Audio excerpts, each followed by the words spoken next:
or seeing us. I'm Joaquín Hidalgo. I'm the South American critic of Vinous, and that's why I'm here in this side of the screen. And in the other side is the great producer in Chile, Eduardo Chadwick, who is going to explain, or we are going through many ideas or topics about Señas, which is the wine that we are going to speak today. Maybe you have seen or read it today. We published in Vinous a piece on 25 vintages of this wine. And the idea of this live with Chadwick is to go through some ideas again and to remind some topics, and of course, meet him and go through his story about Seña. So, Eduardo, please welcome. And if you want to add a line about yourself before I start hitting you with questions, this is the moment. Wonderful, Joaquin. Nice to see you again, and nice to have all your followers. So yeah, it's a great opportunity to talk about Seña.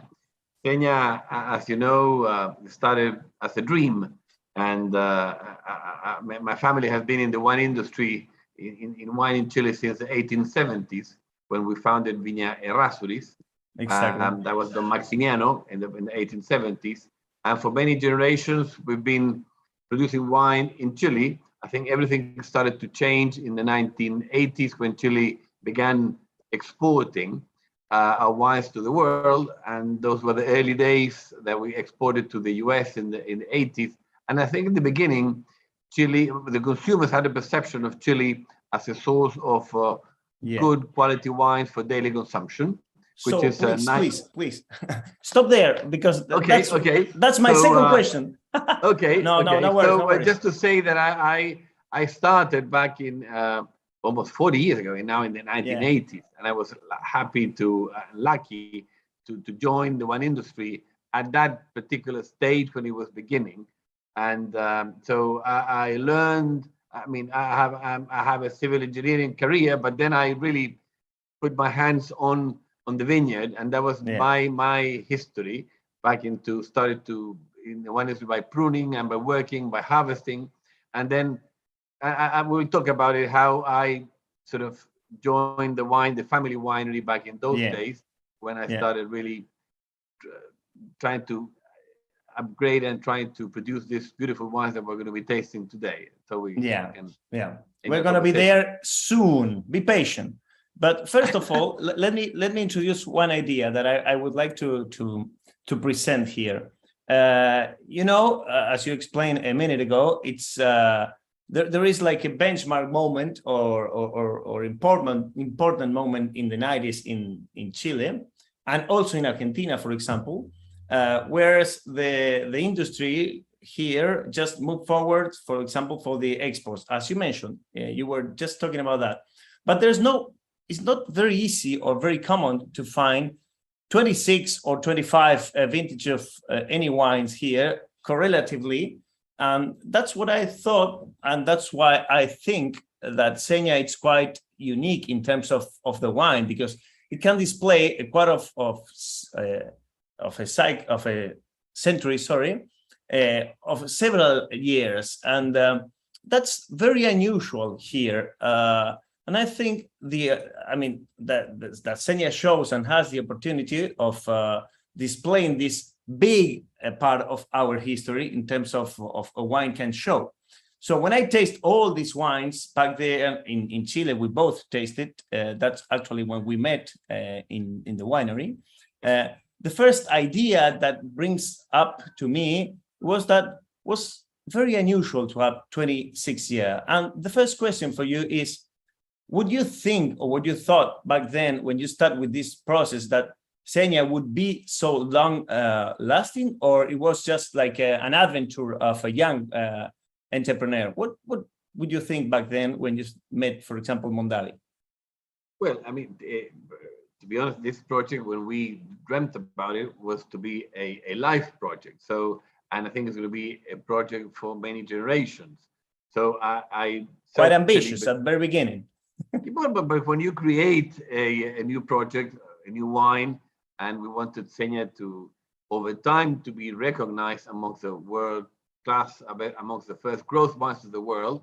That was a very ambitious project, but in terms of years, I mean, these are the first 25 years, and then we will have the second, the third. I mean, this is a project that will be there for the long term. It's beyond my generation. So I hope my daughters will continue, and it's a family project. I mean, the same bit like Opus One. Opus One was started back in the 78, 79, and now it has gone through generations, and it's there. I mean, the first wines in every region, like the Sassicaia of Italy, or the Grand Cru wines of Bordeaux, they once they are born, they stay there and they become history. So I hope that over the years, Seña, I mean, is gaining this prestige.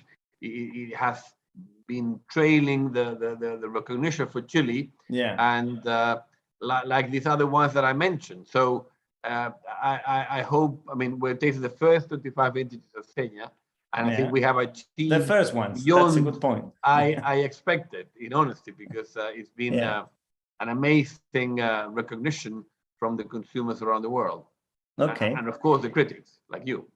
That's my job. So let's go back to 1992, when I mean, you were running the Errázuriz vineyard and winery, and you were, I think, how old were you back then? Because I'm not going to ask you right now, but back then. I was in 1991. I was 32 years old. 32 years old. So you were running a company, just doing this big shift into the export business, and you met Mondavi back then. How was that first impression, and what would you remember that shocks you of that moment? Because that's the born of Seña. If you can just go through that ideas, I think it's going to be pretty. Yeah. Well, I was at 32, and I'm considered rather young. I already had of course. 32 is very young. Of course. Now I'm a bit more than that. A bit like no, we are not going to tell anybody. No worries. And when Bob came to Chile, it was major news, and I mean, everyone was very attracted because Chile was just. I mean, also let me put you into the context. Yeah, I mean, that's I'm asking you. Yeah, I was young and really beginning. I had seen the Mondavi label in this wine fairs, but Mondavi was equal like a Grand Cru was really the top quality, was so prestigious. So it was a big name here too. It was a big name around the world. We had all the stories about Bob Mondavi trailing the Napa story and getting really California and US wines and Napa wines to full recognition. And also Chile was just beginning to export. You have to understand that Chile regained democracy in 89. So 1991, Chile was just beginning to export. And also from a commercial standpoint, Bob Mondavi was already larger than the totality of the Chilean export. Chile was just exporting. That's a good figure. So one single winery was bigger than the export market the whole of Chile. Country. Yeah. Okay, that's a good figure. Yeah. Mondavi was already a corporation with recognition around the world, full distribution, and Chile was just beginning to be known. So Bob was very, I mean, given that Chile today is the fourth largest exporter of wine in the world, I mean, I believe Bob was really had this foresight. He was real. He could see the future potential of Chile. But in those days, Chile was not in the eyes of critics. It was really just beginning. So it was really earlier days. And when Bob came, I was so honored to be his wine guide because through I was asked to organize his trip to Chile. So I was happy. That's a question.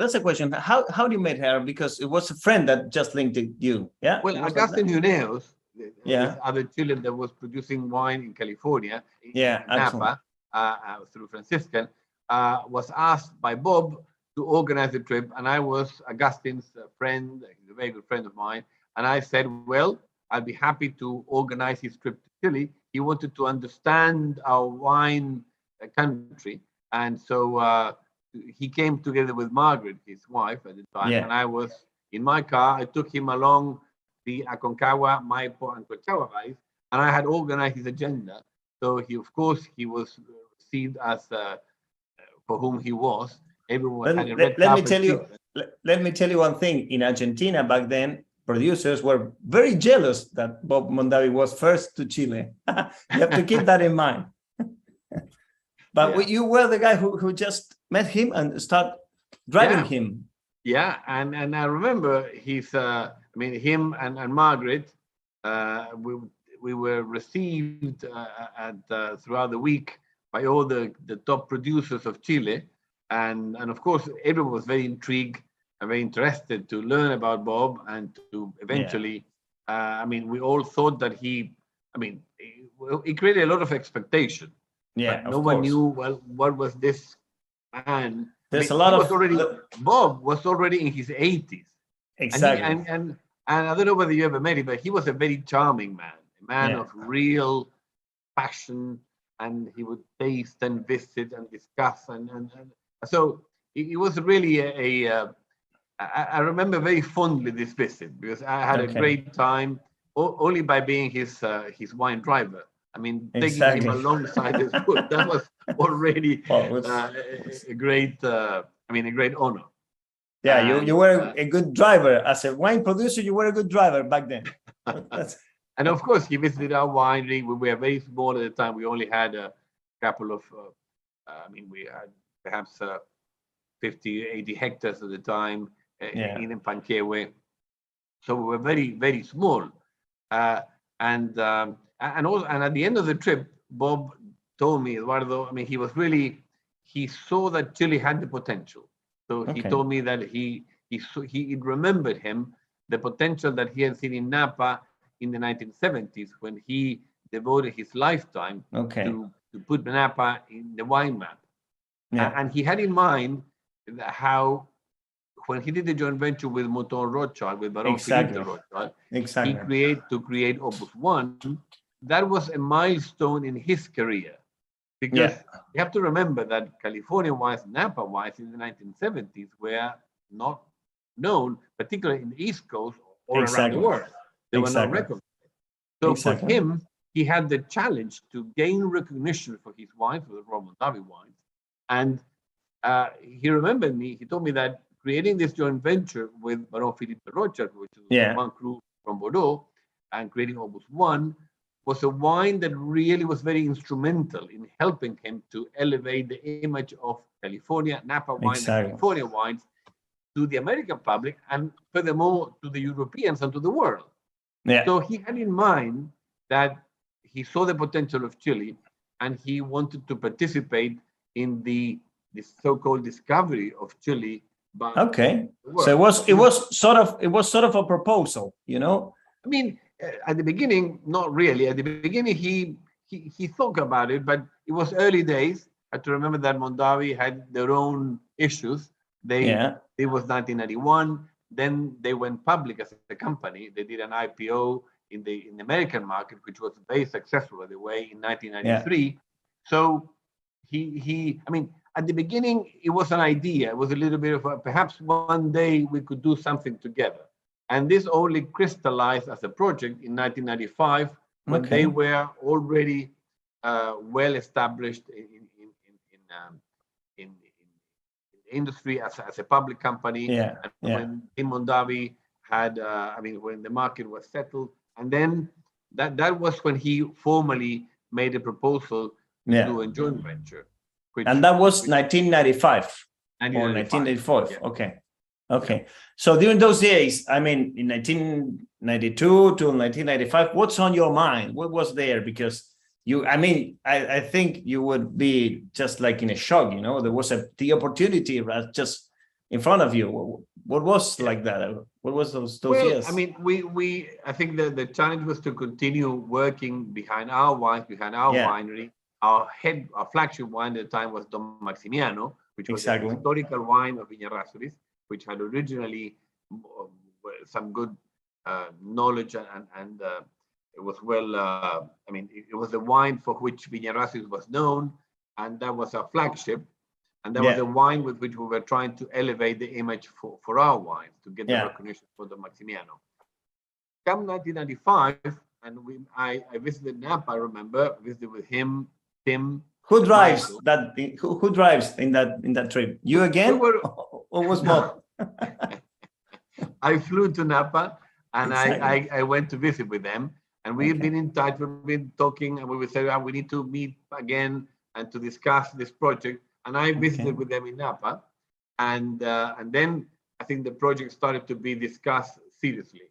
And then Tim wanted to come to Chile to discuss more details, and it crystallized really during 1995. And that was really the beginning of the project. Tim flew, and then we started really tasting wine, discussing more the style, and discussing all the elements that would come through in this project. We had the idea was to create a wine that could really represent Chile. That could have the Chilean imprint. And for that, we felt it had to be based on Cabernet Sauvignon, which is the grape variety that we are known for mainly. And secondly, it had to have a Chilean distinction. And for that, Carmenere was the grape variety that we thought always would have to have a role, a play, so that a blend wine, that was the third thing, to make a blend wine, not a single variety. On the style of Bordeaux. So it was a Bordeaux inspired Bordeaux-like, blend. Yeah, I can imagine that. And for that trip of Mondavi to Chile, for example, you visit several terroirs, and why finally you choose both? You choose Ocoa in Aconcagua Valley. We're going to see a map in a minute, but I'd like to... Well, the first discussion really was which valley would we source? Exactly, because Maipo was, more prestigious back then. Why? Yeah. Well, we tasted many wines from Colchagua, from Maipo, and from our wines from Aconcagua. And I think they felt a bit like a likelihood between some of our vineyards with Oakville.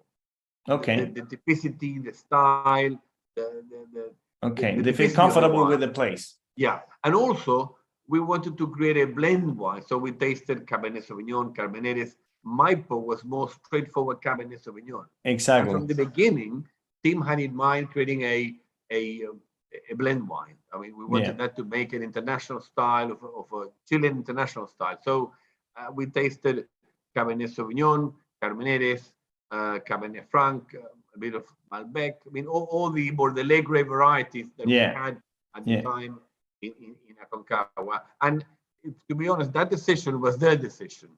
We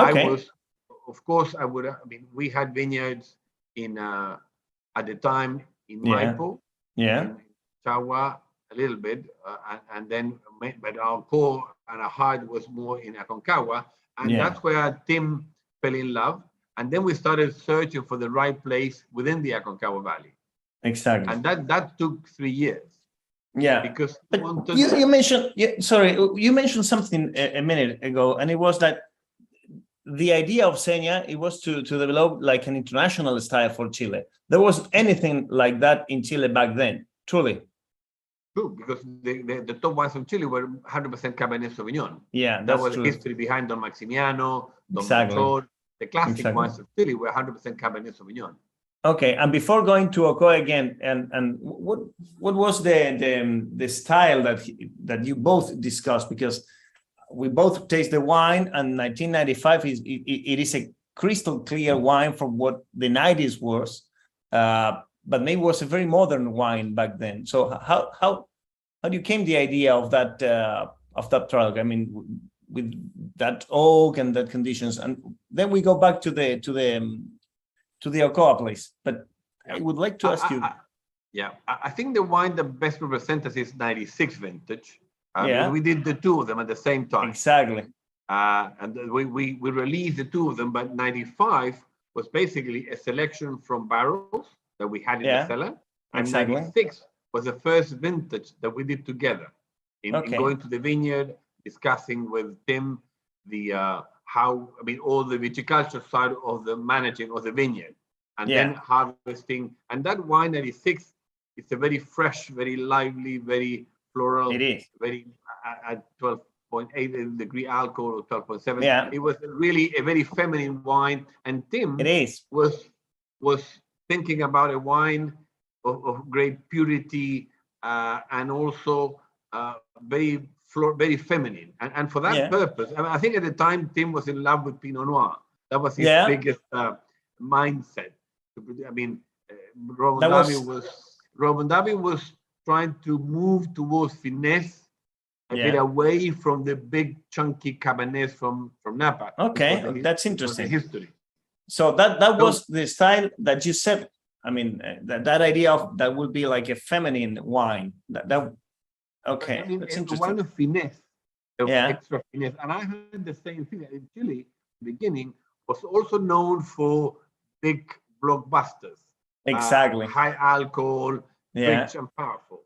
Yeah. And we wanted to create a wine that was opposite to that style. That would be more Bordeaux-like, more European-like, with more finesse. Yeah. So because of that, we started looking at the properties on the cooler side of the valley. And that's it. The cooler side of the valley goes towards the coast. Yeah. So we started doing pits and checking the soil from the coastal range of mountains inland. Okay. While you speak that, I'm going to share the map so we both can see it. Go ahead. Yeah. You were explaining the relationship between the ocean and the coastal soil. In Chile, the main influence of Seña is the coast, the Pacific Ocean, because we have the Humboldt Current coming from Antarctica, and the water, the ocean is very cold at 12 degrees, and the wind that blows into the valley is what really refreshes the valley. And as you go inland, the more inland you go, the warmer it gets. So up to when you get to the Andes Mountains, and then you see by elevation, the temperature also starts to drop. Also goes down. Yeah, for sure. So, but Seña is just in the middle. I mean, it's just it's in the between middle. Exactly. So and it's the key is the coastal range of mountains, and the hillside behind Seña is part of that range of mountains that kind of where the wind hits from the coast, but then the wind comes into the valley throughout the river, which is a zigzag type of river.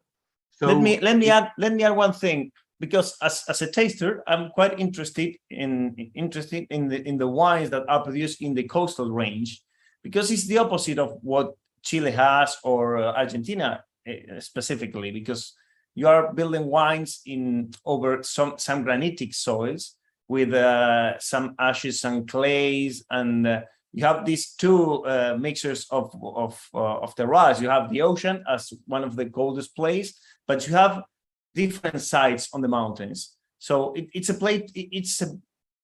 terroir to play with, you know. So whenever you taste wines from Chile and they belongs to the coastal range, you realize that they has a specific flavor. It's the place, it's the soils and the climate.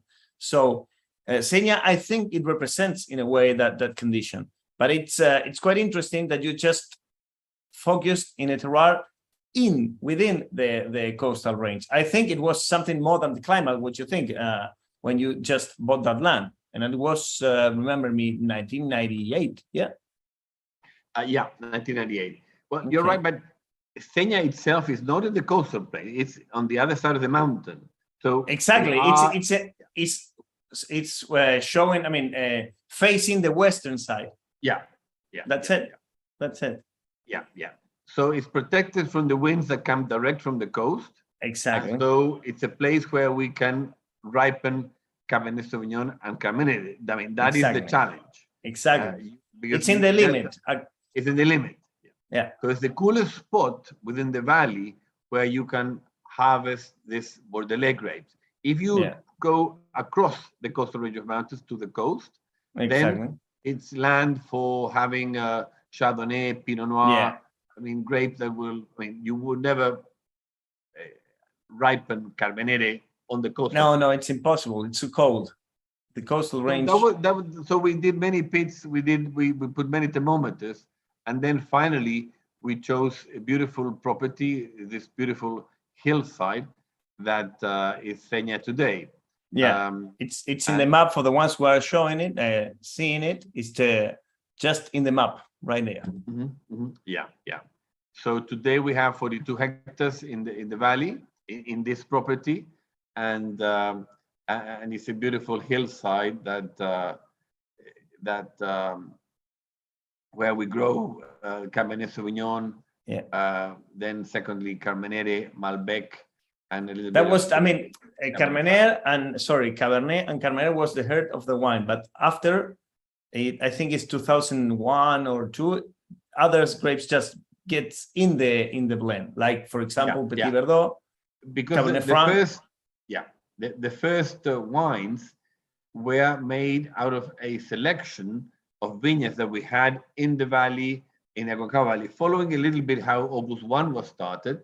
At the beginning, part of the joint venture we did was the agreement that Seña would have the possibility to choose amongst the Viña Errázuriz vineyards in the valley, so that we could start with 95, although the property was planted in 98.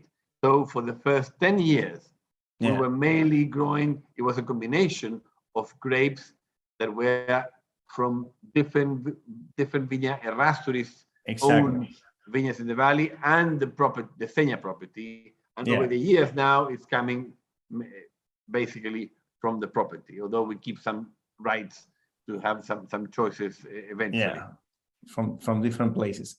But I've seen that you add some Malbec into the blend, and as an Argentinian guy here on the other side of the mountains, it's interesting to see how in Chile, for example, nowadays Malbec is rising, not as a varietal, because you can find that wine too, but as a blending grape, which is the origin of Malbec. And it's interesting to see how in Seña, for example, you use it as smoother ones, as Peter explained me once, and it really works. But I mean, you have to plant it because it was not there in the Aconcagua Valley. No. We introduced Malbec to the Aconcagua Valley. And I think Seña has this 5 grape varieties, and most importantly, the Cabernet Sauvignon is given the backbone, the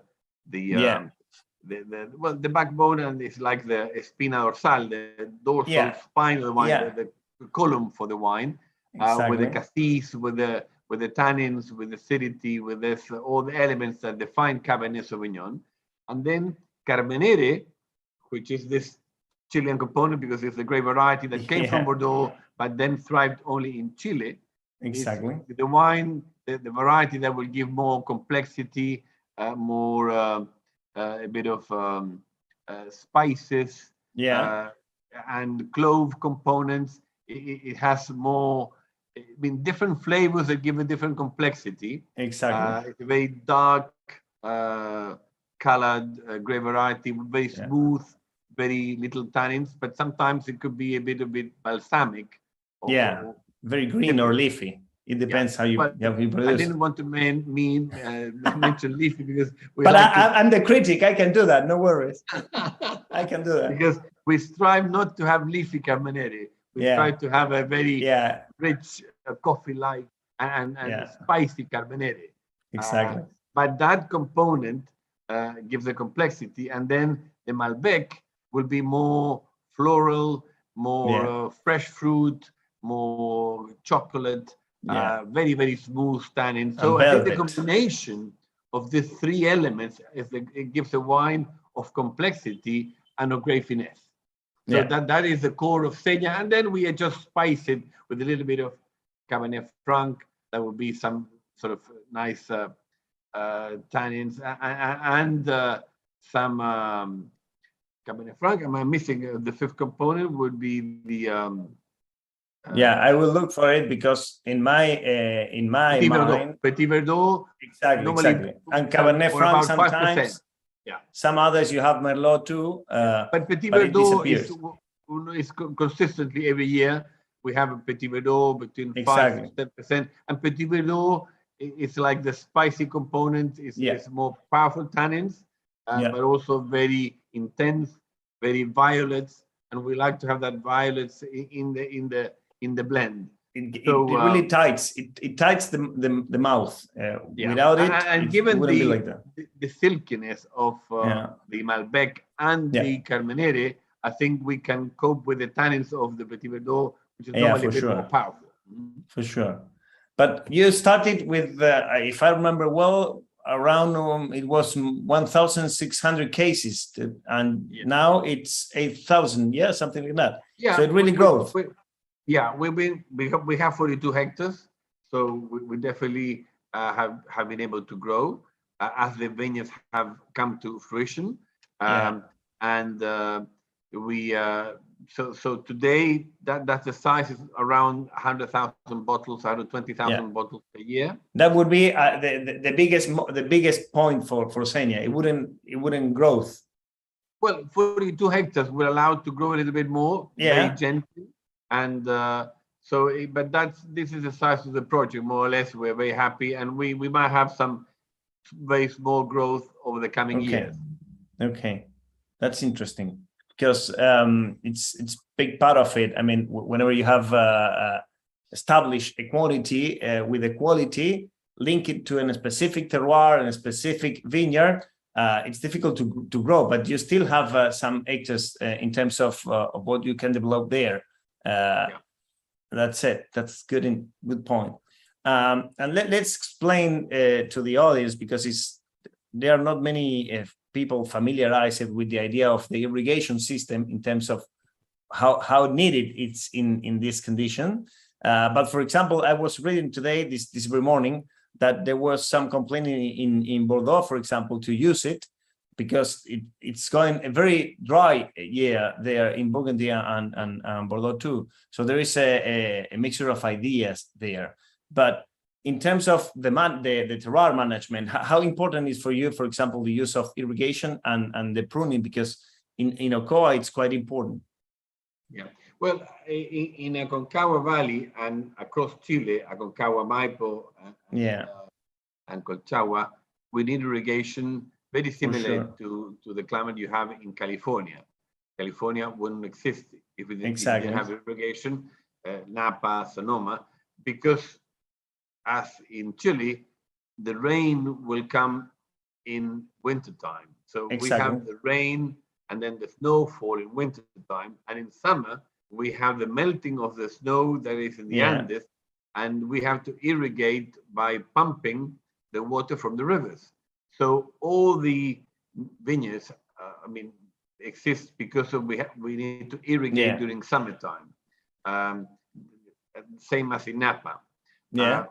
Europe is different because they have the rain coming in springtime and then in summertime. And in the summer, however, now with the climate change, as you are mentioning, many vineyards are having the right to put drip irrigation. Exactly.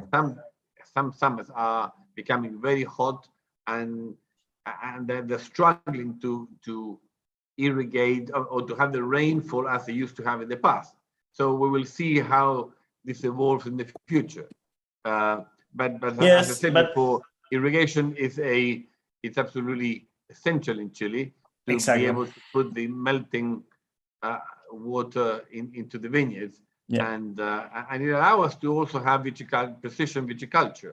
Exactly. So very positive to really control the growth and the balance of the vineyards throughout the season. Okay, but that was not a silly comment on my side, because whenever you taste 25 vintage of a wine, and we are going to taste the wine right now, whenever you taste that amount of wines, and you have in an image, for example, of vineyards that you can irrigate, consumers tend to think that the wines are not going to display the vintage conditions, and because it's in the European way or point of view, it's something it's the big tool that you can handle to control the effect of the year. But whenever you take this 25 vintage of Seña, there's a lot of changes in terms of climate applies to the wine. And that's quite interesting because it's an image that maybe it's not so well known about what can be done in South America and Chile specifically. I mean, consumers tend to think that there's no variation between years, and it's not like that. This wine just displays that. Absolutely. Well, because I mean, the vintage variation goes more with the variation of the climate each vintage. And exactly. Irrigation, of course, is one factor, but then heat summation is another factor. Wind, frost. There are many elements that will define how a vintage will taste at exactly. the end. I mean, the character of a vintage. Similarly, well, the same happens in Napa or Sonoma. Vintages are different, and I think the more we get into fine wine, people are understanding that vintages are different in Chile, and of course, as you tasted them, 25 years throughout Seña show that we have vintages that are very more powerful, rich, and more opulent, like exactly. vintages like 09 or 212, 03, the vintages that were very warm or hotter, and then there are vintages that are more refined, more pure, like vintages, I would say 18, perhaps 15. I mean, there are vintages that are even vintage 9, 12, no, 20 was more hot and powerful. So, exactly. So vintages that are cooler are vintages where we have more freshness, more acidity, more. Yeah, that's right. So there are very much differences, and I think what we try to do in this book that you have, I mean, we have really described the soul or the characteristic of every vintage of Seña, because each of them have their own personality. Exactly. And that's what I felt. To see how these wines have been aging so beautifully, even in both circumstances, where it's a hot vintage that will be more powerful and rich, or a cool vintage with more display of finesse. Yeah, and actually that's what I've tasted when I go through all those wines, and there are some ideas of some stylistical approach even to different years. So I tend to think that these Seña wines display like big moments in terms of history. You have what we can call the Mondavi years, looking. I mean, where you were looking some finesse that you mentioned at the very beginning of feminine wines. Until 1998, what was one of the worst vintages in South America. And then there's like a new movement into some wines more powerful that maybe it ends in 2012 and on until now. There are some, rebalance of the idea of what Seña can be. And as you mentioned, 2018 is one of the greatest, and 2009 and 19, are quite equal to that, at least in my opinion. And those Betic year, as I call it, it's the wines or the years that Francisco Betic, the winemaker, just put their hands on these wines. So these three moments are something that you can taste. You agree with this separation periods that I invent for your wine, or that I felt, or you have some other ideas? Well, I think then several factors that play into that differences. I mean, at the beginning, Seña was coming from a source of different vineyards. Yeah, so exactly. We had this reality that we were trying to sort of create the beginning of Seña in the 90s. Yeah. Then the second phase was coming from the Seña property, but perhaps with the younger vines. Exactly. So I think younger vines, if you want to have a wine with a better balance, perhaps you go with a bit extra maturity and power. And I think the youth of the vineyard is shown in vintages of 05 through 2012. The wines that were more powerful and richer. And actually, it goes like that. And since 2013 onwards, I think we have privileged more the finesse. The vines were already well established. They were already 12, 15-year-old, and they were more in full balance. And we were able to start harvesting a bit earlier to go more to the purity of the wine. And that's when also we started perhaps not using always 100% new oak. So we wanted to show more the expression of the terroir, which is more the finesse. And I think the real expression, the best expression of Seña is from 2013 onwards. And, we agree on that. And specifically 18 and 19 are beautiful in that sense. I think that the last ones are like terroir-driven wines. So finally, you get the idea of what the wine is belongs to this condition that we explained with the map. So we still have some time, and we should taste the wine, I think, because this is too big chat for 2 bottles. So we have here only 2 vintages for this tasting. 2020 that you are launching it right now, I think so. And 2009, which is one of the moments that I describe as the powerful Señas. I think 2009 is a very good example. It showcases the Seña at its sort of the power of Seña in a hot vintage like 2009. Exactly, it's a hot and dry vintage. Hot and dry, and it's powerful and cheerful. And it has a beautiful, I think it has evolved just beautifully. It's 14 years of age, and I think the wine has evolved really beautifully. It still has a beautiful sort of color. It's garnet. Little bit of orange in the borders. It has like a brick dust sheen. It's growing. I think, and the aromas are really beautiful. It has an amazing bouquet. Has really evolved, very developed, very. It's a bouquet of leathery and a bit of graphite. And there is some spiciness within the wine. I think Carmenere it's living there, also with some notes of herbals that are very refreshing today, because in 2009 it's as we mentioned, it's for a hot and dry year, and the mouth of this wine, the way it just moves, it is a powerful one. That's why it has this richness in terms of alcohol, because of the vintage, and that's, I think it's a very good, interesting example of what we were talking. And it also has these tannins that makes it alive yet, like it just becomes a bit grippy, but silky too. So I think it still has time to develop in the bottle. But the comparative, I think it's interesting because 2009 and 2020 are hot and dry years. So what would you learn in those 14 years to develop the 2020, which is not in the same style, besides the vineyard growth, which is a big part of it?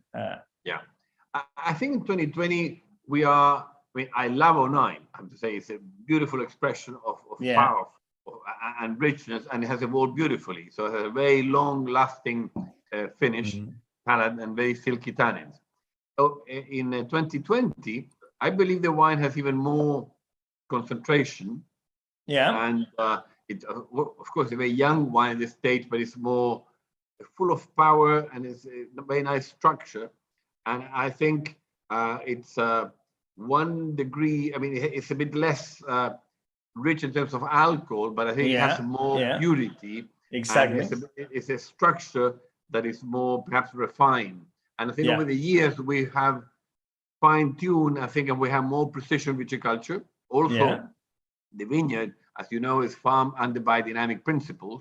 Exactly. So I think the grapes. I'm going to ask you about that. So biodynamic farming, a vineyard already in better balance, is giving us a wine that is a deeper structure, and I think it's a beautiful wine that will age beautifully. But perhaps you see a bit more precision in the different components. Yeah, so I think so. And it's what I think, tasting this 2020 and having tasted all the other vintages, is that the palate of the last ones are more relaxed, the way it was structured at the very beginning. It shows and display a more clear idea of how you can build up a precision wine without going on an overpower wine. And I think that's like idea of, for example, of what Robert Mondavi had in mind, I think, back then, because this feminine style, you explain it like that, is not to go and overpower wine. And what you achieve since, specifically, in my opinion, 15 and on, it's that style of wine. So it's like a big round, to become, to reach the first idea, but with precision in the way you are building this wine. The relaxed palate is something that it's something to toast about, because it works perfectly in that way. Even though this one has such restrictive tannins, because it's too new. But it's quite interesting, that big round. And it explains big part of what you are going to taste today if you open Seña. And the big difference, I think, between those two wines also is the Malbec. in 2009, there was Merlot, and right now you have Malbec as big part of it, 25 right now.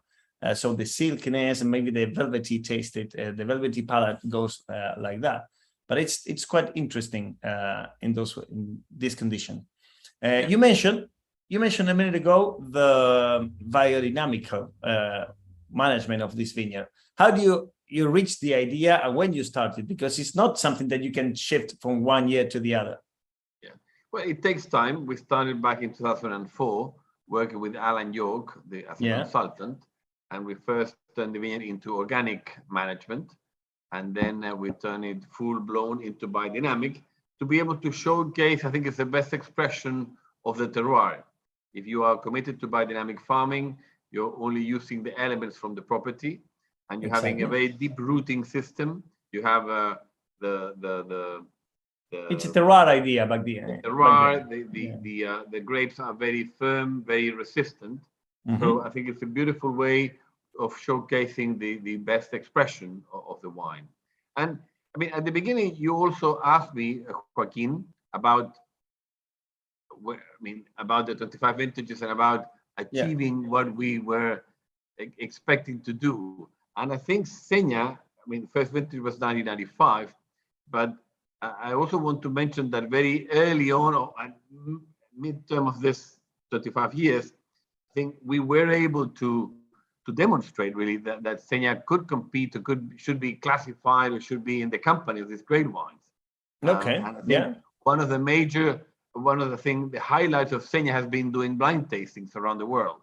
In particular, one we did in Berlin back in 2004, where we put Seña alongside Lafite, Margaux, Tour, and the top Italians. Like a brave tasting. Yep. And that tasting where Seña was placed before Lafite, the same with Eduardo Chadwick, and repeating that tasting consistently around the world has been a very good way of proving and convincing the audience and having people to understand the potential, and that Seña, all this project, all this dream, finally was. The reality was there, that we created a wine that truly convinced or was loved by the audience, and the silkiness and this combination. Also of this truly unique wine, because there's no other wine in the world that has these elements. That's why I call it a wine of the Andes, with Cabernet Sauvignon, Carmenere, and Malbec. There's no other Chilean wine or no other Argentinian wine that has this combination. Exactly. So it's really the uniqueness of Seña that we're so proud of, and that is nice to highlight. As the wine of the Andes. Yeah, that's truth. I didn't think about that. Yeah, you're right. I think we came to a magic combination Yeah. That for the time being, we are the only wine in this part of the world and in the world having this unique footprint. Yeah, I realize that you mentioned right now. Let me ask you one question. I mean, there's no any year in which Seña was not made it. Why? I mean, it's because we have a long season and we are able in a hotter year we harvest a bit earlier. In cooler years we have it a bit late. But the rain comes in Chile in late May. The rain is not the problem. So rain is not the problem. Our window for ripening our grapes.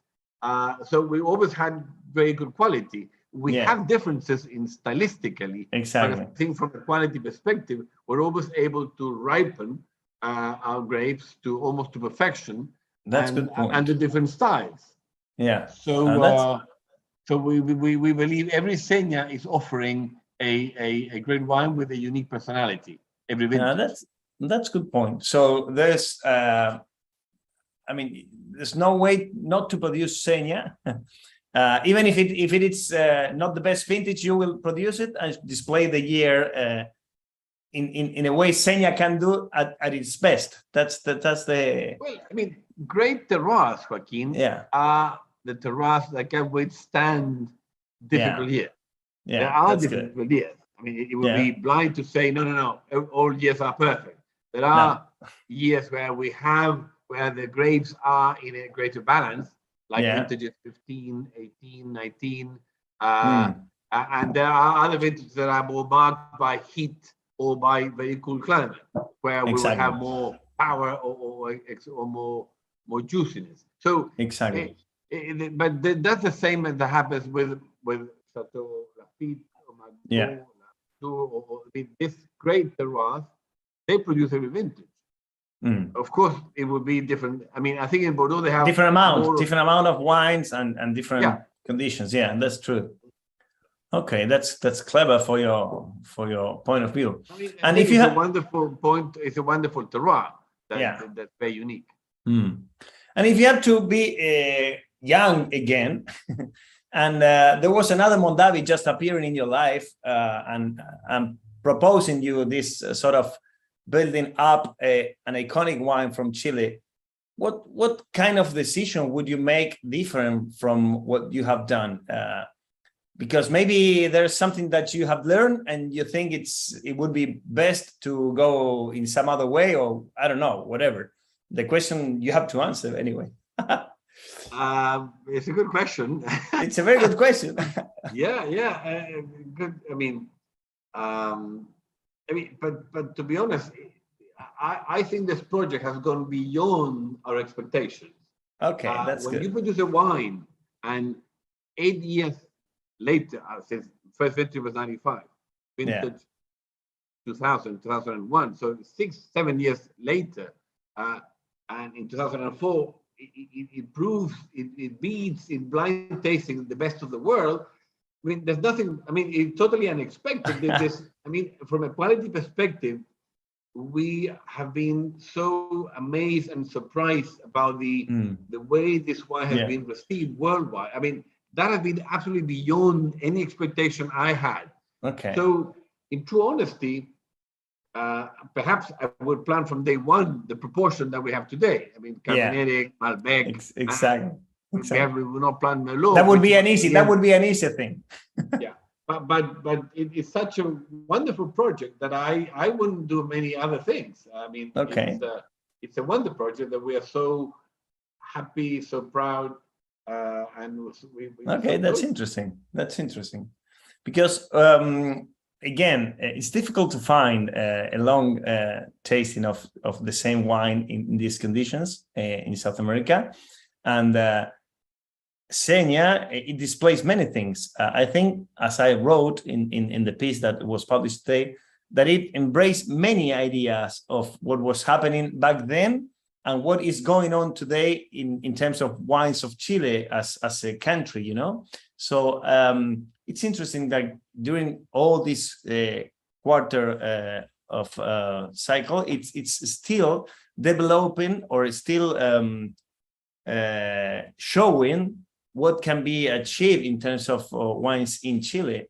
And I think it's something that it's not very common for wine. So it's good news to know that you are not going to change anything if you reborn this project, because it works in a way. And I think that during all this big period, you have learned many things, because it's pretty different from what Chile was then. It's something to think about that. It's quite interesting. Yeah. And you today, as a wine that it has a benchmark place in the world, what would you compare with this wine today? You have this Berlin tasting, but aside of that, because what would be a benchmark for Seña? Well, we compete with the best of Bordeaux, the best of Italy, the best of Napa. Yeah. So we have a list of about 10 wines that we were mentioning, the ones that we've been. But the wine world is wider today. I mean, the La Place, the Bordeaux, for example, they have foreign wines rising. You sell the wine there, yeah? That's true. Yeah. We're distributed to La Place de Bordeaux. Yes. Okay, that's true. Yeah. So I mean, the three historical best grown regions are Bordeaux for red blend. For me, Bordeaux, Tuscan wines, and Napa. Best of Napa Sonoma. So that's the benchmark. And the wines that have been doing what Seña has done for Chile, where the first growth of Bordeaux, Sassicaia, Tignanello, and Solaya from Italy, and Opus 1 Stag's Leap from California. So we normally taste them every vintage to see how we are evolving, and they are the benchmark. Yeah, those are the worldwide. Because Seña, but Seña is unique. So it's a benchmark, but with different style. We're not pretending to copy anyone. No, I know that. It's absolutely the way unique. Yeah, but it's doing its own sort of road and step, and with uniqueness. So that's really very fantastic, because it's setting its own trail. Okay, I see. Well, we are reaching the last moments of English in this presentation, in this live. We are going to switch into Spanish for those ones who are just there, and the next hour will be in Spanish. So it's going to be easy for us, I think so, to explain some ideas and to go through the wines too. So thanks for being there. Just to finalize, perhaps this comment on English.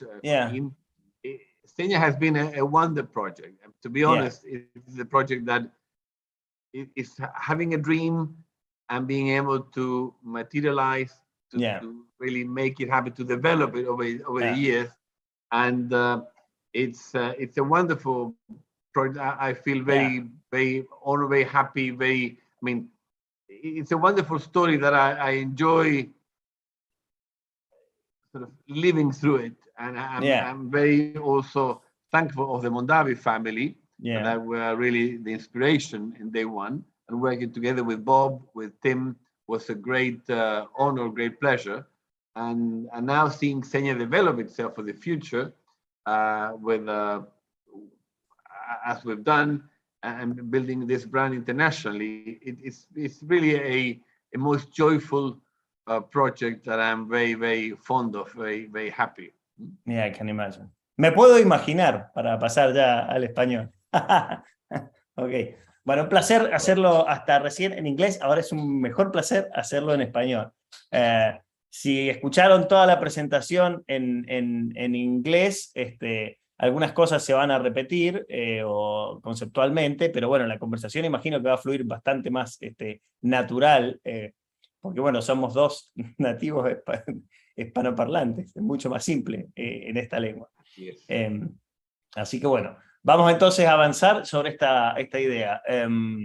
Bueno, de este lado Joaquín Hidalgo nuevamente, crítico de Sudamérica para Vinous, y del otro lado Eduardo Chadwick, dueño de Errázuriz y otras varias viñas, pero en este caso vamos a conversar específicamente sobre Seña, que es un proyecto bastante interesante, que tiene unos 26 añadas, en el mercado, las acabamos de publicar todas en Vinous, en un tasting vertical que hicimos. Y bueno, sería interesante, Eduardo, ya que te tenemos aquí, que cuentes brevemente tu vínculo familiar con el vino en Chile, y a partir de ahí empezamos a desglosar algunas otras ideas. Bienvenido en todo caso al vivo. Muchas gracias, Joaquín. Bueno, como tú bien decías, muy interesante poder conversar en nuestro Es más idioma cómodo. natal. Es más cómodo. Y también, pensando en la audiencia, quizás comentar un poco el desafío como un productor de vinos de Chile, Claro. o latino, de posicionar una marca, crear un vino que sea reconocido por los grandes críticos y por los consumidores de Norteamérica. Eso siempre ha sido un desafío, ¿no? Sin Mi duda. familia produce vinos desde 1870. Don Maximiano Errázuriz, descendiente español, que vino a Chile, fue el creador de Viña Errázuriz en esos años, en el Valle de Aconcagua, pero en esa época, hasta el año 90, el vino en Chile no se exportaba, se consumía localmente. Por lo tanto, si bien Chile tiene una larga historia, quizás es el último país, junto con Argentina, que empieza a ser reconocido o a lograr una identidad en el mercado internacional. Claramente. El mercado americano, por supuesto, tiene los vinos de California, que datan de la misma época que los inicios de producción de los vinos en Chile y Argentina, y luego ha tenido una fuerte interacción, una fuerte presencia de los vinos italianos, franceses, españoles, y Chile y Argentina solamente empezaron a exportar en los años 90. Entonces tenemos un periodo más corto de presencia en el mercado, y creo que el desafío ha sido justamente lograr el reconocimiento por el consumidor americano. Claro, eso es uno de los puntos difíciles de estando, como le digo yo, en la otra punta de América. Pero la realidad es que hay algo que me llamaba la reflexión mientras probaba todos estos vinos en estos días pasados, y es que es difícil encontrar 25, 26 añadas de un solo vino continuas en Sudamérica, porque en general o se discontinuaron o los proyectos perdieron un poco de foco, o cambiaron de dueños, o se reinventaron en otras marcas, o básicamente desaparecieron, o cambiaron tanto de estilo que pasaron a ser otros vinos. Creo que lo interesante del caso Seña es que a lo largo de un cuarto de siglo, bajo tus mismas riendas, lleva adelante un ideario de lo que debería representar y de lo que debe ser el vino chileno, con mucha unicidad. Y eso creo que es una singularidad bastante interesante para repensar. Sería interesante que nos contaras en realidad, porque con el diario del lunes, como decimos en español, es decir, con las noticias ya consumadas parece fácil, pero en 1992 es cuando arrancaste, ¿no? Con las primeras ideas. Probablemente la idea de un vino ícono para estos países sonaba un poco descabellada. ¿Cómo es que llegaron a desarrollarla y en el fondo qué rol juega Mondavi en esta situación, esta idea básica? Bueno, en esos años, los años 90 en adelante, cuando empezamos a desarrollar los vinos, lo primero fue quizás mi experiencia personal. Me tocó ir a Burdeos el año 85 y a degustar vinos, a conocer un poco los vinos de Burdeos, y me recuerdo visitas a Chateau Margaux, a Chateau Lafite, y darme cuenta de estas casas, digamos, estas bodegas que se concentraban en un gran vino y ponían una gran energía en producir un vino de la más alta calidad que fuera conocido en el mundo, con volúmenes más pequeños.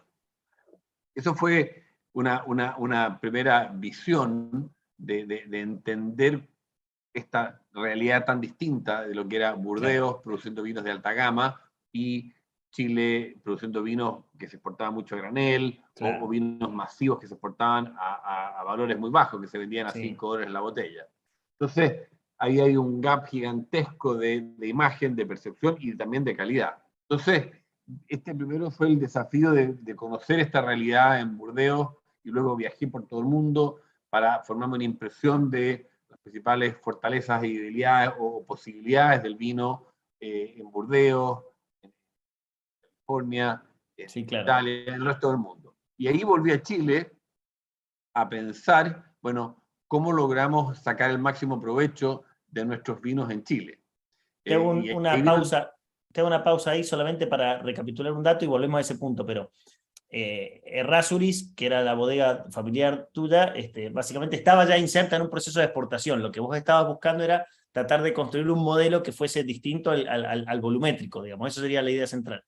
No, pero dentro de Viña Errázuriz, Sí. que las exportaciones partieron con cierta fuerza a Europa y al mundo, Sí. realmente las exportaciones nacieron en el año 89-90 con Sí, claro. la retomada de la democracia. Entonces, Sí, claro. dentro de Errázuriz veíamos cómo posicionar la marca, y para eso nuestro vino Don Maximiano, Founders Reserve, era el vino icónico de la viña. Exacto. Nuestro Cabernet Sauvignon fue el vino con el cual empezamos a hacer un trabajo de imagen. ¿Ah?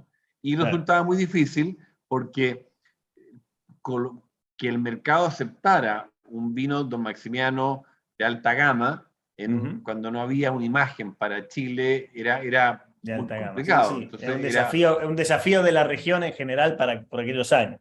Y en general otras bodegas más masivas estaban principalmente vendiendo vinos a $5 la botella, vinos de consumo masivo diario, y por lo tanto el mercado decía, bueno, vinos de Chile, vinos de Argentina, está bien para vinos de consumo diario, y no había interés, digamos, para vinos de alta gama.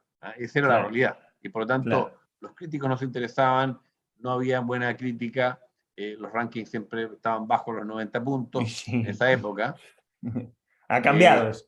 Y bueno, y era muy difícil lograr el reconocimiento. En ese contexto viene Bob Mondavi, el ícono de la industria californiana, y en ese momento quizás el ícono de la industria del mundo, decide venir a Chile, y a mí me encargan organizar esta visita. Así que me convierto en su wine driver, en su gestor del viaje. Y fue un viaje maravilloso en que recorrimos Chile, los principales valles, el valle de Aconcagua, Maipo y Colchagua, junto con Bob Mondavi y Margaret, su señora, para que él se formara una idea del potencial de los vinos de Chile, que podía Chile ofrecerle al mundo. En un momento en que Chile no exportaba nada, que digamos era un inicio.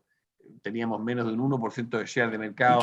¿Tenés claro qué llamó a Mondavi a visitar Chile? ¿Cómo fue que decidió arrancar por ahí? Digo, Argentina estaba muy celoso en ese momento que fuera primero para Chile. En realidad partió por Italia. Ellos hicieron un joint venture con la familia Frescobaldi y crearon un vino que se llama Luce. Exacto. Las raíces de Mondavi era Italia. Él venía, era una segunda generación de inmigrantes, digamos, de un pueblito de Italia, de Testa Rosa. Entonces, su primer joint venture fue con Italia, crearon este vino italiano, Luce, y perdón, el primer joint venture de Robert Mondavi fue con Mouton, para crear Opus One. Entonces, creo que Mondavi tenía en la mente que no solamente era interesante crear, o sea, la marca Robert Mondavi, que era una marca de alto prestigio, digamos, en el mercado americano e internacional, sino también asociarse con familias de productoras de vinos de alta gama en el mundo para introducirlos al mercado americano. El primer joint venture fue Opus One, el segundo fue Luce, y en tercera instancia vino a Chile a evaluar si Chile tenía ese potencial de calidad.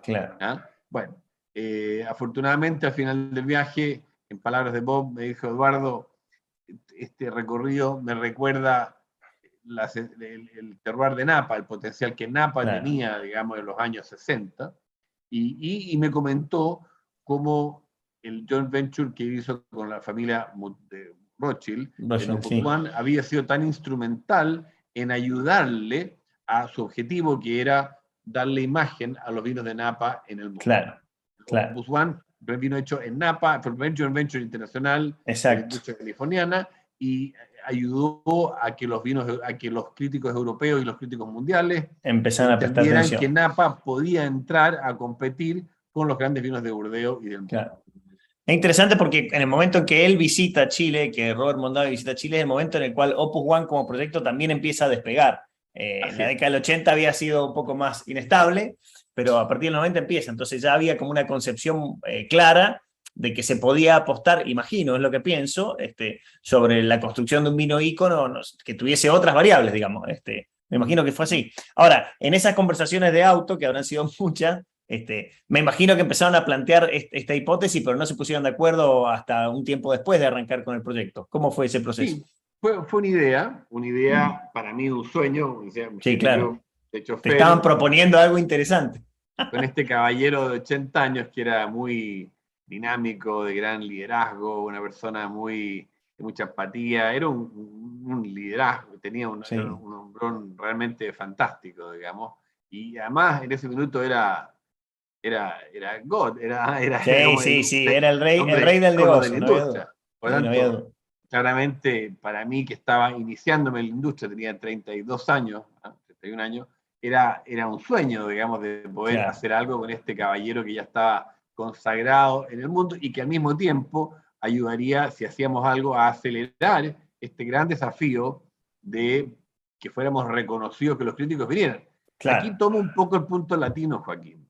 Sí, qué Tú hoy importante. día trabajas con Vinous y Vinous tiene un nombre internacional, pero en los años 90 estábamos absolutamente en las manos de dos medios, que eran Parker y One Spectator, y la verdad es que no le interesaban a ellos los vinos de Chile y Argentina. Ellos iban a Burdeos, iban a Italia, es iban a razonable, Napa. es razonable, había que desarrollar el contenido. Se quedaban en el hemisferio norte, tenían suficientes vinos para criticar que ya eran reconocidos en Napa, Burdeos y Toscana, y no les interesaba ni Chile ni Argentina. Es absolutamente natural. Y si les gustaban vinos, cuando venían, nos rankeaban bastante, en forma, a mi juicio, no equitativa. No, siempre... creo que había cierto prejuicio también, pero bueno, era un momento fundacional de muchas cosas, no solo de... Bueno, estaba el prejuicio y además estaba la realidad que muchas bodegas, tanto chilenas como argentinas, producían vinos de una calidad no tan buena, y otras producían vinos de buena calidad, pero muy baratos, porque la única forma de penetrar al mercado era vendiendo vinos de great value. Y Chile era conocido por great value, tenía que ser de buena calidad y barato. Entonces, hacer un vino de alta gama era realmente un desafío en que nadie te creía. Era como. No, era muy difícil. Cuando lo trataba de hacerlo solo con Don Maximiano. Cuando fue con Robert Mondavi, bueno, Mondavi. Sí, había alguien que daba una awareness, digamos, ponía en valor lo que vos estabas haciendo. El solo hecho que Robert Mondavi fuera el socio de este proyecto hizo que inmediatamente hubiera una atención, hubiera una crítica interesada en conocer, cuál va a ser este vino hecho con el know-how de Mondavi y de Chile. Entonces, era una gran oportunidad. Y así fue como inicialmente el vino fue bien criticado, fue rankeado solo los 90 puntos, la primera cosecha. Spectator sacó un primer artículo con 91 puntos. Y como toda una revolución en ese momento. Toda una revolución. A pesar de eso, tomó bastante tiempo en que el mundo se diera cuenta en forma más completa, digamos, y que hubiera un reconocimiento mayor, y ahí vinieron todas estas catas a ciegas que hicimos en el mundo para corroborar, digamos, que teníamos esta calidad. Lo que arrancó con lo que se llamó el juicio de Berlín, catando comparativamente a ciegas tus vinos, porque no solo era Seña, sino Chadwick, con otros íconos del mundo, que, bueno, arrojaban resultados favorables para tus vinos, lo cual es importante. Si hubiese sido al revés, probablemente no trascendía. Por supuesto, fue una gran sorpresa. La gran sorpresa fue que salimos en primer y segundo lugar, Seña y Viñedo Chadwick, en la primera cata, y eso dio el impacto. Cuando fuimos a California o a Estados Unidos, también incorporamos Opus One y Stag Sleep en la cata, de manera de tener vinos americanos junto con los vinos franceses, italianos y chilenos. Y también el resultado fue que un vino chileno salió en top, fue en ese caso un Carmenere, nuestro vino CAI, en la cata que hicimos en Nueva York. Entonces, logramos demostrar que los grandes vinos de Chile estaban en compañía a la altura a esa altura podían jugar. Claro, a esa altura quedaban en una cancha. Las catas que hicimos en Sao Paulo, en Tokio, salió Margot en una y Latour en la otra, en primer lugar, pero en segundo y tercero estaban nuestros vinos. Por tanto, era demostrar la consistencia. Independientemente del resultado final, lo importante es que te estabas sentando en una mesa que era importante sentarse. Eso para mí es el concepto central de ese tasting, como han habido muchos en el mundo. Muchos no, algunos pocos, digamos así. Retrocediendo al año 95, digamos, cuando arrancan con este proyecto, ¿Cuáles fueron, de alguna manera, los lineamientos estilísticos que definieron con Mondavi? Porque uno prueba todos los vinos hoy y se da cuenta, sobre eso vamos a avanzar en realidad en un ratito más, pero se da cuenta que hay momentos, ¿no? Y esos primeros años, 95, 96, 97, que definen un estilo diferente por lo que hay. Pero ¿cómo fue esa conversación para llegar a definir el modelo de vino con el cual partieron? Yo creo que Robert Mondavi tenía una imagen y Tim Mondavi, que era el hombre a cargo de la parte técnica y de la parte estilística, quería demostrar que Napa podía competirle en calidad a los grandes vinos de Europa, a los grandes vinos de Burdeos. Exacto. Por lo tanto, si bien Napa era conocido como vinos, de alguna forma, déjame exagerar, grotescos, o vinos de gran potencia, de 15 grados de alcohol, 100% madera nueva, Napa era conocido por vinos de potencia, vinos de quizás sobre exagerados, y Tim quería demostrar que tenía las condiciones para producir un vino de fineza que pudiera estar en compañía de los Grand Cru de Francia. Claro. Compartían esa visión. Compartíamos esa visión. Yo en Chile también, Chile era conocido en los principales medios de la época, resaltaban las cosechas más cálidas, como la 97, la 2007, las cosechas de alto calor, en que decía, Chile finalmente produce vinos maduros, digamos, hay una crítica de Chile produciendo vinos green. Claro. Y nosotros queríamos demostrar que también se podían producir vinos de fineza. Por lo tanto, ahí tuvimos una sincronía de estilos, de los objetivos que perseguíamos, Tim y yo, y nuestro equipo enológico. Y ahí fue el resultado de pensar crear un vino de gran fineza y elegancia, y que fuera un vino de mezcla, en que solamente 50% fuera Cabernet Sauvignon y el resto fuera algo que le diera una tipicidad chilena, como el Carmenere, y también una tipicidad de los Andes, como es el Malbec, los antiguos vinos del Left Bank y del Right Bank. O sea, el Malbec era muy producido en el Right Bank. Exactamente. ¿no? Entonces, bueno, la idea fue producir un vino chileno, único, y que tuviera esta característica de ser un vino de gran fineza y pudiera cautivar a los paladares internacionales. Claro, entonces así partió un poco... Y Seña, efectivamente el nombre de Seña, bueno, en español es señal. Exacto. Y ese fue, nos demoramos 6 meses, un año, en llegar al nombre. Queríamos un nombre que tuviera un sentido, que fuera muy significativo en mostrar lo que queríamos hacer. Era una señal a los críticos y a los consumidores mundiales de probar que Chile tenía los elementos en este vino para estar reconocido entre los vinos de gran calidad mundial. Es interesante la marca, cómo también define un poco el contenido, o el contenido define la marca en este caso, puedes contarlo de dos maneras. Ahora, en esos años desarrollaron los primeros blends, trabajando con viñedos que pertenecían a Errázuriz, que tenía distintos lugares de Chile, seguramente en Panquehue, que es donde está la bodega, pero no sé, en Maipo también tenías viñedo. No, los viñedos se definió. Esa fue una decisión que tomó Tim, de concentrarnos en el Valle de Aconcagua. Y Viña Errázuriz tenía diferentes viñedos en diferentes... tenemos Max 1 al Max 8, en diferentes lugares, teníamos algunos productos en diferentes lugares del valle, desde la cordillera de la costa al interior. Entonces, degustamos diferentes vinos de diferentes viñedos. Finalmente, la decisión fue darle la casa a Seña en el Valle de Aconcagua y en la cercanía de la costa para producir vinos de mayor fineza, de elegancia, de buena acidez. En realidad estaban buscando, al irse hacia la cordillera de la costa, un poco el frío del océano, que produce condiciones que a los vinos le imprime otra condición. Sin embargo, hicieron un ejercicio de terroir. Ahora vamos a compartir el mapa para que se vea, para que mientras estaba conversando, estaba muy enganchada la conversación y me perdí de mostrar los mapas. Ahora sí. Ahí se ve el mapa, ¿cierto? Sí. Lo que decía es que el ejercicio que hicieron conceptual fue arrimarse o buscar un terroir que fuese más cercano a la costa, por ahí, que lo que trabajaban en otros vinos de Errázuriz, buscando un poco ese balance entre una condición más fresca de terruño, una condición de suelos distinta también, y que les permitiera madurar las variedades de ciclo largo en una condición específica, ¿no? Me imagino que eso fue un poco la idea.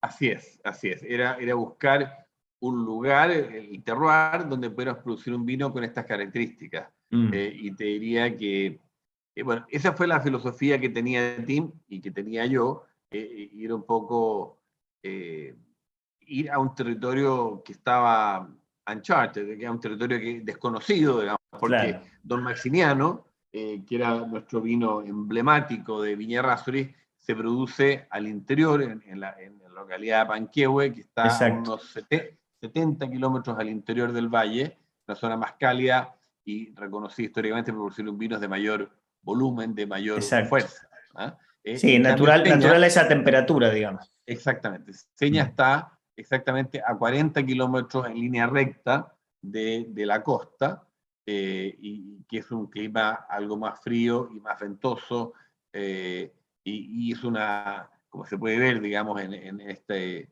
esta foto, es una ladera de cerro que está orientada al noroeste, Claro. perdón, al noreste, ¿ah? Por lo tanto recibe el sol de la mañana y de la media tarde, y que es el sol de menos intensidad. Exactamente.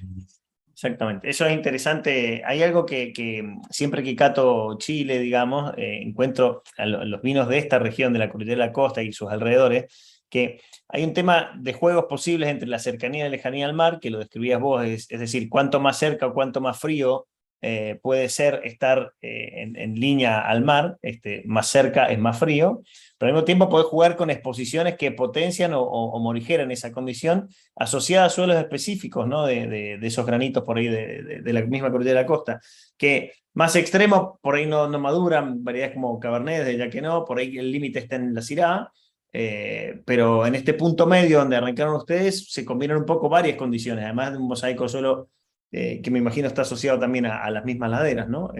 Interesante el desarrollo de ese viñedo. Y en la Bueno, plantación, dime, no, perdón. en la plantación plantamos en este terroir, Sí, luego de encontrar el lugar con el clima más adecuado para saber que podíamos madurar el Cabernet Sauvignon. Aquí tenemos el mapa de las variedades. exacto. Justamente hicimos una serie de calicatas, de hoyos, para entender muy bien el terroir de la propiedad. Trabajamos con una geóloga francesa, Françoise Petit-Vanier, que es una geóloga de gran reconocimiento en la Borgoña, Sí, para entender muy detalladamente el perfil de los suelos, que digamos, se de esta ajustara a cada propiedad. variedad. Exacto. Y plantamos un poco en la parte más alta del cerro, lo que está en morado, el carmenere en los suelos más Claro, de mayor contenido de arcilloso, ¿eh? de que acuerdo. es el suelo que requiere, digamos, el carmenere. Y aquí está indicado la parte más baja de la propiedad, son los suelos de gravas, que es más lo que Claro, fue el antiguo lecho de río, y ahí plantamos el Cabernet Sauvignon, y después, dependiendo de las rocas y la tipicidad particular, plantamos el Malbec y el Petit claro. Verdot en suelos menos exigentes, más roqueríos, digamos, son suelos, Sí, especialmente el Malbec, que se da en suelos bien desérticos y tiene unas raíces muy potentes, digamos. Entonces, se claro. ajustaron las variedades bordalesas a la tipografía de este suelo, con este análisis, eh, Claro. Y así de partieron, mapa entonces, geológico. claro, partieron con una idea de ajuste geológico de cada variedad a cada terruño. Y esto fue plantado a partir de 1996, 98, 98 debe ser, ¿no? 98, sí, 98, efectivamente. perfecto, hecho. Entonces, ese viñedo arranca en ese momento y a partir de ahí, no sé, a partir será del año 2002, 2003, ya empezás a tener uva de este viñedo incorporada a Seña. Así es, así es. Así ¿Ah? sería está Siempre, bien. tal como Opus One, que nació con este contrato de poder utilizar uvas de Tocalón, que es de la Sí, bodega de Mondavi exacto. al frente, en Seña establecimos un contrato muy similar, en que todos los años Seña podía elegir un porcentaje, 50% de las uvas de los viñedos de Viña Errázuriz, digamos, como Claro. un contrato permanente. y así funciona. Hoy día, sí, el principal de Seña viene del viñedo de Seña. Claro. Retomemos una idea que quedó hace un ratito flotando, pero me parece que es pertinente. Es raro encontrar tantas añadas juntas de estos vinos, y una de las condiciones que me parece interesante de poderlos probar todos, algo que recomiendo a quien tenga la oportunidad de hacerlo si está escuchando, es que de alguna manera Seña desmiente un preconcepto, un prejuicio que hay también sobre los vinos de esta región acerca de que no tienen variabilidad interañadas. Y una de las cosas lindas de haber hecho todo este tasting fue justamente recorrer de la mano de Seña diferentes años y entender que los vinos claramente lo mostraban. Imagino que eso además fue parte de la propuesta de Seña como vino, ¿no? Tratar de reflejar esas condiciones, más allá del estilo específico de cada añada. Mira, yo creo que las añadas son importantes porque dan la tipicidad. Sí. Y yo creo que, por supuesto que Seña ha demostrado con esta serie, digamos, un poco la tipicidad que logra, digamos, el estilo que logra con cada añada, pero también una de las cosas que hicimos fue hacer catas verticales, a ciegas, Sí. en las que se comparaban justamente desde la cosecha del año 95 hasta las cosechas más recientes, Claro. con sus equivalentes de Burdeos, lo que llamamos Claro. nosotros las catas verticales de Seña, Claro. que se hicieron a lo largo del mundo. Y en esas catas verticales, nuevamente, el resultado de preferencia, digamos, de los consumidores que hicimos en Asia, en Europa, en distintas partes del mundo, fue siempre muy positivo a Seña. Claro. Diferentes añadas sacaron los primeros lugares. O sea, mostramos que el potencial de guarda de Seña, la capacidad de guarda era tremenda, era igual o superior a la potencial de guarda de los grandes vinos de Francia, de Burdeos. Sí, claro, eso es parte de una demostración que han ido haciendo, digamos, año a año con estos vinos. Pero en realidad, hablando de la singularidad, en todo caso de Seña, es interesante el recorrido que plantean todos estos años, porque en el fondo uno se acerca a una demostración de que cada año le imprime al vino una característica especial. Por ejemplo, cuando los catábamos, no sé, el 98, que fue un mal año, digamos, fue un año muy lluvioso en Sudamérica, el vino tiene un componente más acuoso, digamos, y tiene otra concentración original y también muestra otra fatiga. Años como 18, que es un año prístino, perfecto en realidad para Chile, el vino alcanza un nivel de matices que por ahí no los tiene el 20, digamos, pero en esa condición, justamente lo que me parece que tiene de valor que un vino tenga 25 o 26 cosechas corridas es tratar de poder reflejar el hecho de que por más que uno esté regando en Sudamérica, los vinos acusan otras condiciones, porque hay un prejuicio, sobre todo del viejo mundo al nuevo mundo, acerca de que si uno riega no tiene terroir porque en el fondo maneja la principal variable. Cuando en realidad no es así, digamos. Un poco lo que veo yo que está pasando ahora en Europa es que justamente productores de Burdeos o de Borgoña están empezando a reflexionar sobre la idea de regar, porque bueno, un año seco como los que están viviendo se les complica el panorama. Entonces, creo que Seña tiene ese valor fundamental, como vino, el poder describir además que hay un efecto añada, que lo puede contar y que al mismo tiempo sigue reflejando una intención de terroir. Y hacia ahí quería llegar con una pregunta en realidad. Yo publiqué hoy en la pieza que publicamos con Vinous acerca de las 25 añadas, que Seña tiene como momentos estilísticos, ¿no? Yo los definí en 3 pasos, pero capaz son más. Mis caprichos fueron 3 porque me resultaba fácil de entender en ese sentido. Pero creo que hay unos años, digamos así, llamémosle Mondavi, que son los primeros que describen un vino femenino, como lo decías vos también hace un rato atrás. Después están los años Chadwick, que tiene que ver con reenfocar un poco el modelo y también partir de una viña que es nueva, y eso se empieza a notar en esos vinos. Y después yo le llamo los años Betty, que sería Francisco Betty, el enólogo, y más o menos a partir de 2012 en adelante se comienza a ver una búsqueda de nuevo de matices en el vino. No sé si estás de acuerdo con esa llamémosla así, segmentación que inventé yo. Sí, no estoy de acuerdo con los nombres, eso sí. ¿Ah? Bueno, pero eso lo inventé yo. Sí, no, pero te digo porque, o sea, yo lo veo de la siguiente Sí, forma, Joaquín. sí, Creo que los primeros años fue justamente los años en que estábamos junto con Mondavi fueron los 10 primeros años de Seña, en que intercambiamos estas ideas, en que definimos los pilares estratégicos, digamos, del viñedo, y lo plantamos en conjunto, y sí había una influencia, por supuesto, como corresponde, de joint venture, trabajando junto con Tim, te lo comparto.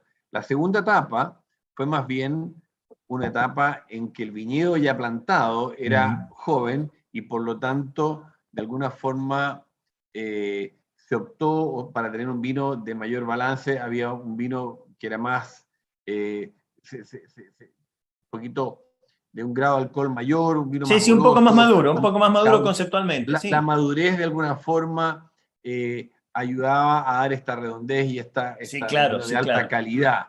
Y a partir del 2012 en adelante, yo diría que es justamente lo que refleja un vino más, o sea, el trabajo en conjunto mío con Francisco Betis, pero eso... Entonces tendríamos que ponerle el nombre a ese proceso, es Chadwick Betis, no solo Betis. Claro, digamos, de buscar un vino que realmente refleje el máximo potencial del terroir. Es un vino donde ya teníamos el viñedo consolidado. Pero se nota eso en el vino, se nota. El viñedo estábamos con full desarrollo biodinámico, o sea, ya teníamos un viñedo establecido, con raíces profundas, con un viñedo estable, ya con 10, 15 años de edad, y por lo tanto produciendo uvas balanceadas, digamos, como corresponde a un viñedo, sí está claro eso. Y como corresponde a un viñedo biodinámico, y con una madurez mayor, digamos, tanto de Francisco como mía, de lo que daba este viñedo, y por lo tanto empezamos a seguir esculpiendo, a seguir sacándole pequeños matices para ir al corazón de lo que es el viñedo, con mayor fineza, con un grado de alcohol que aproximadamente está alrededor de los 13,15, 13,5. Sí, se ha acomodado ahí. Y tratando de buscar la pureza del viñedo, de la fruta, de un balance perfecto, digamos, y creo que lo hemos logrado con las cosechas 15, 17, 18, 19. Sí, en mi opinión particularmente 18 y 19, pero es mi opinión. Eso después podemos discutirla.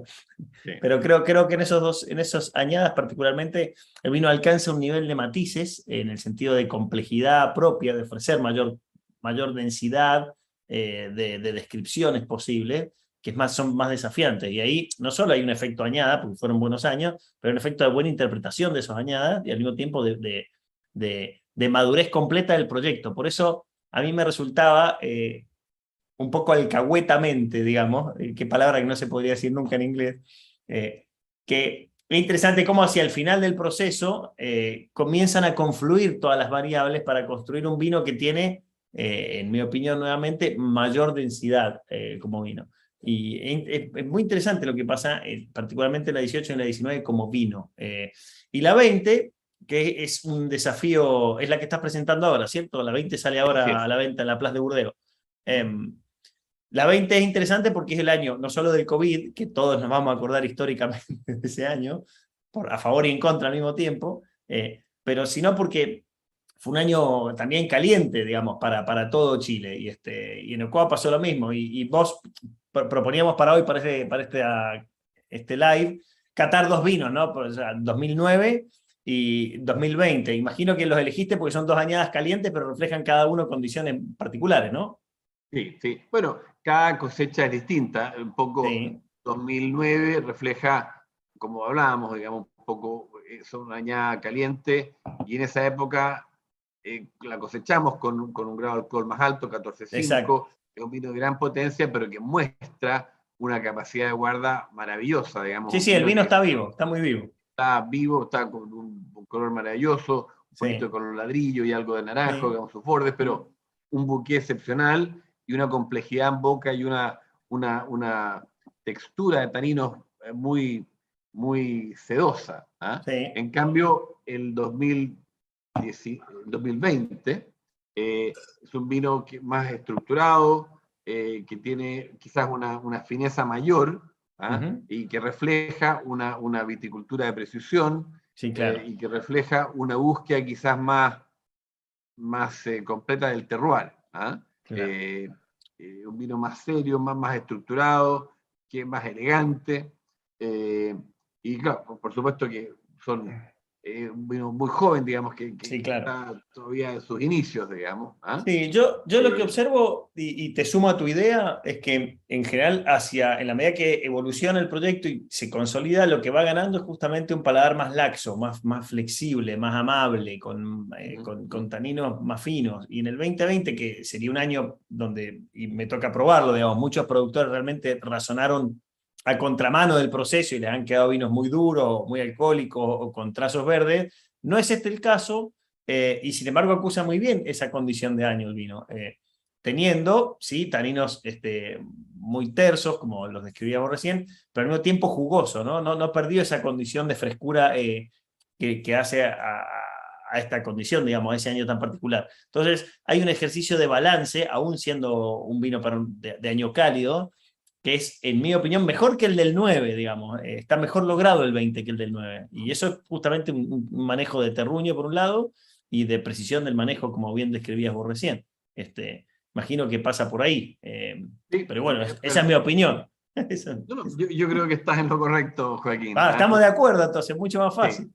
estamos de acuerdo. Creo Está que son claro. años de experiencia, un viñedo maduro, digamos, que produjo uvas a pesar de ser un año caliente, digamos, que produjo quizás uvas más balanceadas, y Claro. especialmente un manejo, digamos, del viñedo y de justamente querer darle imprimir, digamos, este vino más de fineza, cuando el año 2009, quizás por ser un viñedo más joven, uvas Sí. menos balanceadas, Es así. por ahí Eso podía el haber vino una lo punta acusa. verde que se podía Sí. esconder o balancear con mayor alcohol, digamos, ¿no? Sí, eso el vino lo acusa y lo acusa bien. Ahora, ¿cómo te llevas con la biodinámica, que lo estás trabajando de hace varios años ya en este viñedo? Porque desde el punto de vista del manejo del viñedo representa con otras ideas de una profundidad muy distinta, digamos. No sé cómo te llevas con esa Mira, idea. empezamos a trabajar como consultor con Alan York, que es el Uh-huh. especialista, Sí. era como el padre de la biodinámica en California,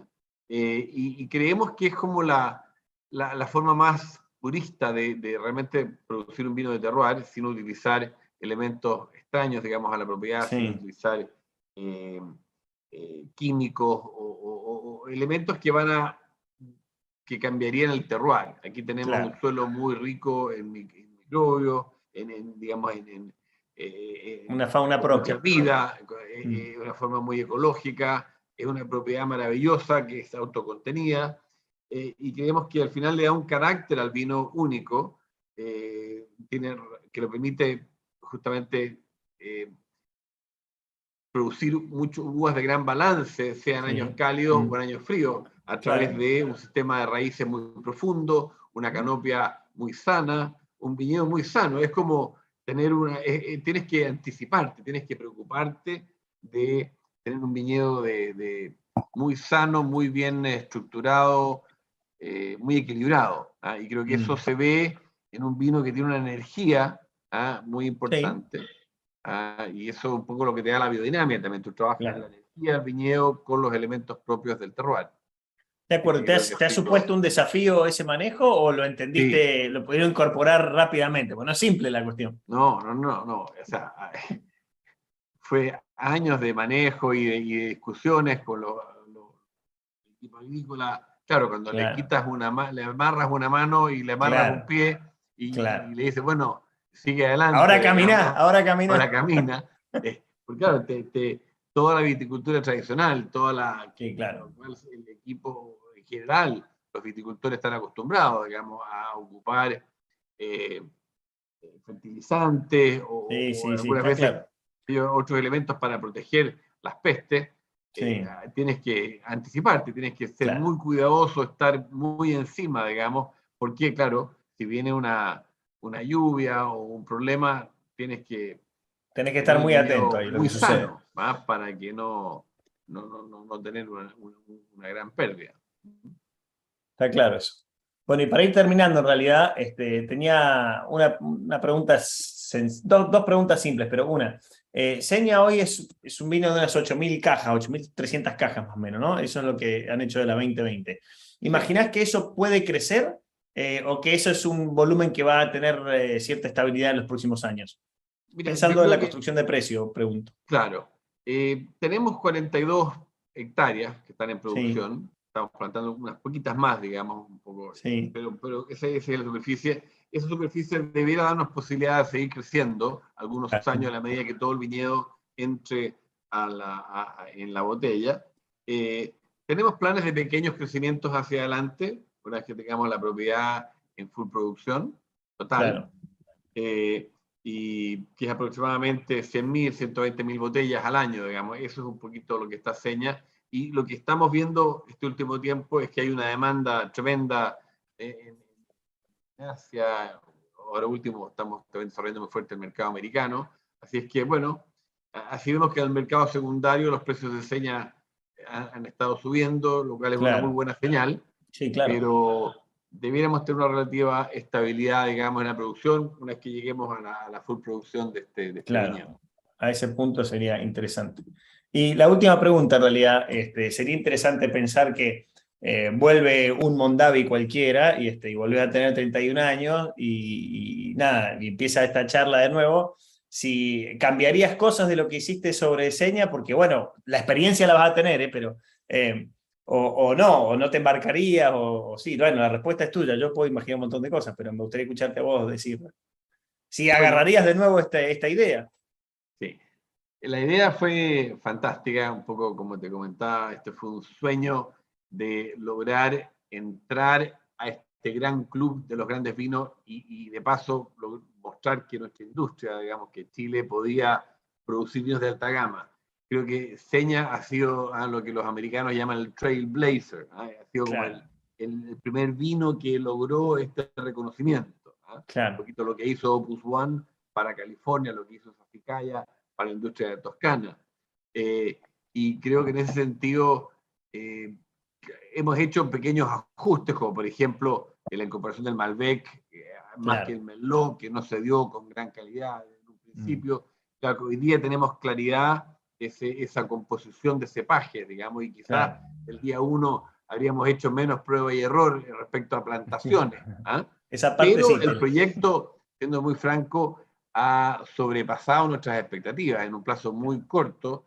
Al año 8, en las catas de Berlín, ya estábamos produciendo esta sorpresa, digamos, esta demostración que justamente Seña estaba ya como calidad en compañía de las grandes ligas. Y luego, bueno, ha venido el reconocimiento de los medios, como ustedes y otros, que han ido posicionando también a Seña en las grandes ligas de los vinos mundiales. Así que, mira, ha sido un éxito y vemos que ha sido un éxito. Hoy día Seña se transa en la plaza de Burdeos. Fue el primer vino no Burdeos que entró a la plaza el año 2010. Y también marcando una pauta también, sí. Al principio, digamos, teniendo bastante viento de cabeza, como le llaman. Mucha resistencia. Mucha resistencia de estos franceses que no querían, que querían mantener la plaza estrictamente con vino bordalese. Seña fue el primero, digamos, que hizo esa pelea, y hoy día la plaza tiene un conjunto de vinos no burdeos que le está dando justamente una fuerza tremenda, digamos, como redistribución.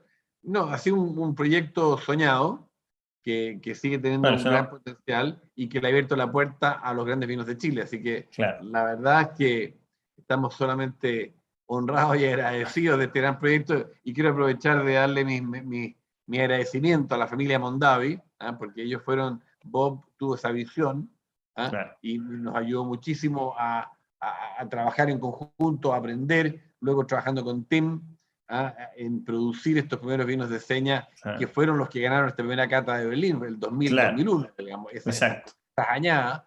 Ha sido un proyecto soñado y bueno, tiene un gran futuro. Así es que sin duda. Estamos muy contentos. No, ¿cómo es que dicen siempre en el vino? El problema son los primeros 100 años, ¿no? Llevas 25, vení bien. Vení muy bien. Sí. Bueno, Eduardo... había una frase de Bob Mondavi que decía siempre, cuando ya tenía un éxito increíble, "This is just the beginning". Esto es solo el comienzo. Exactamente. Bueno, si esto es solo el comienzo, en todo caso brindo por este momento, estos primeros 25 años, ha sido una linda vertical, yo la disfruté mucho atravesándola. Y bueno, espero que esto no sea el último live y que se repita, así que era más fácil en español, ¿o no? Salud. Sí, absolutamente. Muchas gracias, Joaquín. Gracias, Eduardo. Te Quédate bien. agradece. ¿Eh? Encantado. Gracias. Saludos, saludos. Chau, chau.